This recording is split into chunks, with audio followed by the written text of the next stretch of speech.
మార్కెట్ల టమాటాలు జరం తగ్గే ఉన్నా బెండకాయ, దొండకాయ, చిక్కుడుకాయ, బీరకాయ, కాకరకాయ, ఆనక్కాయ, క్యాబేజీ, బీట్రూట్, పుల్లగంద, శామగడ్డ, ఆలుగడ్డ, పాలకూర, తోటకూర, సుక్కకూర ఏది ముట్టుకున్నా బగ్గుమంటున్నాయి రేట్లు. శ్రావణంలా కౌసుకూర తినుడు తగ్గించుడు, మార్కెట్లకు కూరగాయలు వచ్చుడు తగ్గే వరకు రేట్లు పిరమైనాయి. కిలో కొనకడ అరకిలో కొనుక్కొని సదురుకుంటున్నాయి. అలా గీడ చూడు ఏమైందో.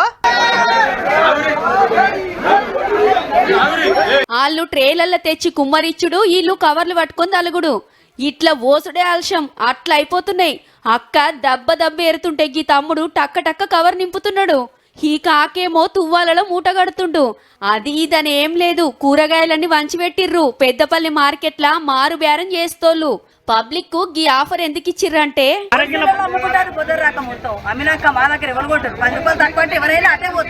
అగనట హోల్సేల్ దందా చేస్తోళ్ళు పబ్లిక్ కు అమ్ముతుండే వరకు వీళ్లకు పొద్దాక ఊకున్నా గిరాకులు లేక ఈగలు జోపుకునే కథ అవుతుందట.